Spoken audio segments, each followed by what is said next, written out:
السلام عليكم، ازيكم عاملين ايه؟ يا رب تكونوا بخير. يا مساء العسل عليكم. بما ان طبعا البرد مبهدلنا وقتلنا، فانا مش قادرين نعمل اي حاجة ولا نطبخ ولا نعمل اي حاجة، فقلنا ايه نعمل كده. غدوة سريعة كده على الماشي بسرعة بسرعة. هعمل معاكم النهاردة الكبدة الاسكندراني بأسرار كتير وحلوة قوي قوي. هنعملها بطريقة سهلة وبسيطة. اول حاجة انا نزلت بالزيت كده في الطاسة وسبته يسخن كويس جدا. دي يا جماعه كبده من المستورده، انا بحبها جدا جدا جدا. محدش يقول لي بقى لا وما فيهاش فايده لا، انا بموت فيها جدا، انا وولادي بنحبها جدا. بس يا ملك جبتها بقى كده ونزلت بيها وسبتها. وعايزه اقول لكم ان الكبده ما بتتغسلش، علشان الكبده لو اتغسلت هتنزل زفرتها، هتعمل زفر وهيبقى ريحتها وحشه قوي. تمام، انت بتديها شطفه كده وهي سليمه وبس، لكن لما بتتقطع ما بتتغسلش خلاص. ببتدي بقى كده اشوحها في الزيت، شويه زيت كده كويسين، وابتدي اشوحها لحد ما تغير لونها زي ما انتم شايفين كده. عايزه اقول لكم انا كنت بعملها وانا اصلا يعني مش شايفه انا بعمل ايه، بس قلت لا برضو هصور لكم علشان انزل لكم ما بعدش عنكم يعني بالفيديوهات. بعد كده بقى عملت حفره كده في الصوص اللي نزل منها، وهبدأ بقى اقول لكم على السر اللي بيخلي الكبده تطلع حلوه قوي كده وطعمها جميل. بس الاول لو انتوا لسه جداد معايا، يا ريت تعملوا اشتراك في القناه وتفعلوا الجرس على الكل. قولي لهم حطوا لايك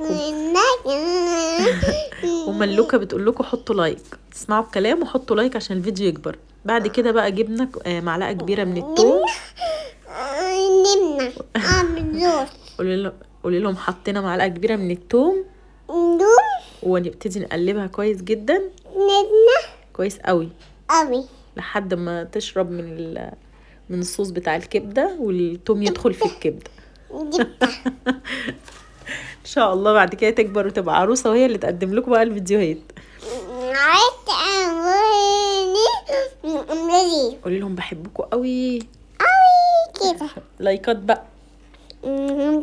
هما مش شايفين ايديكي، قولي لهم لايكات. شاطره، روحي بقى.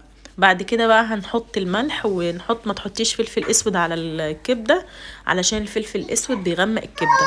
بحط شويه من الكمون، ولو عايزه تحطي كزبره ناشفه مفيش مشكله، حطي شويه كزبره ناشفه تديها ريحه حلوه قوي قوي مع الثوم كده. عايزه اقول لكم شايفين المنظر عامل ازاي بيتبقبق ازاي. انا بحب قوي المرحله اللي هي بيتبقبق فيها دي، بحس بقى ريحه الكبده كده ماليه البيت اكننا واقفين على عربيه كبده. بعتذر لو الصوت مش واضح قوي. تمام. التركايه بقى اللي هي بقى بتودي الكبده في حته تانية خالص زي الكبده بتاعه المحلات، هقولها لكم، بس ما تقفلوش الفيديو، خليكم متابعيني عشان تعرفوا الكبده تطلع معاكم زي بتاعه المنوفي كده والمحلات تطلع عامله ازاي. الخل وما ادراكي ما الخل، لازم تحطي معلقه من الخل، بتدي تست عالي قوي للكبده، وكمان بتخلي ريحتها حلوه قوي وطعمها بيبقى تحفه. تمام كده. وكمان ببقى محضره معايا فلفل اخضر رومي، لو انت عايزه تحطي فلفل الوان ما فيش مشكله، بس كده بقى مش هتديكي طعم الكبده الاسكندراني، يعني هتكرف منك شويه، مش هتبقى طعم المحلات بالظبط. بره بيحطوا الفلفل الرومي الاخضر بس اللي هو البلدي. بعد كده بقى ده بقى بشوفها دلوقتي، بدوق الملح بتاعها كويس وهي متظبطه ولا لا.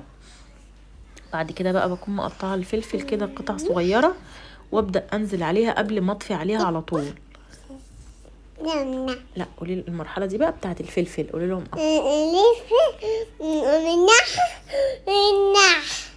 قولي لهم قطعوا الفلفل وحطوه على الكبده كده وقلبوها. قولي لهم احنا محتاجين لايكات كتير يا جماعه يا جماعه. جربوها كده وبألف هنا وشفا على صحتكم. يا رب الفيديوهات اللي انا بقدمها لكم تعجبكم، واتمنى يا رب ان انت تجربي الطريقه بتاعتي ان شاء الله وهتعجبك. وما تنسوش تدعوا لبابا بالرحمه والمغفره. يا بابا والسلام عليكم ورحمه الله وبركاته.